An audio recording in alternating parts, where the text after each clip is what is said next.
তো আইতে আইতে বললাম তো হ্যালো গাইস, আমি আজকে বহুত দিন বাদে একটা ব্লগ নিলাম। তো আনেরা দেখতে যাগুন কি কি দেখাই। তো বিলবিল দেখে দেখতে দিয়ে সামনে দুনিয়ার মানুষ, পরে ভাবলাম কি যে হইলো, পরে দেখি কি যে পূজা না কি কয় হবো, এই পূজা হইতাছে। তো আইতে আইতে হাই রোডে উঠা বললাম।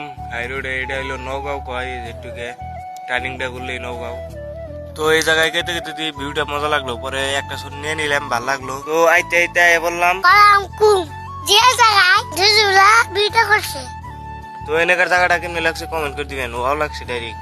এই যে এমপুরা নদী, এমপুরা নদী, এমপুরা নদী, এই যে ওয়াও ডাইরেক্ট। তো আমরা কিন্তু মাস্ক টাক্স লাগিয়ে পুরা রেডি, যদি একটা সিটুং লাং সামনে পড়ে। তো আইতে আইতে দলঙের এমপুরে বললাম, লাস্ট মাথায় বললাম। তো রাস্তা টাস্তা দিয়ে এনতে ভাঙ্গা, পুরা ভাঙ্গা ভাই সামনে ধার ছুটলে বলে পুরা ভাঙ্গে রাস্তা। এদিকে টিমিন ফালিয়ে দিয়েছে যাতে গাড়ি উম্পি না যায়। তো আইতে আইতে বললাম বাউন্ডারি, এটা বাউন্ডারি নাম কয় বলে।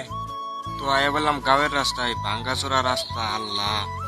তো আইতে আইতে ফুচি দিলাম দিয়ে এমপুরে মাছ মারতাছে, বড় বড় মাছ খাবো, মাছ উঠছে ভালোই।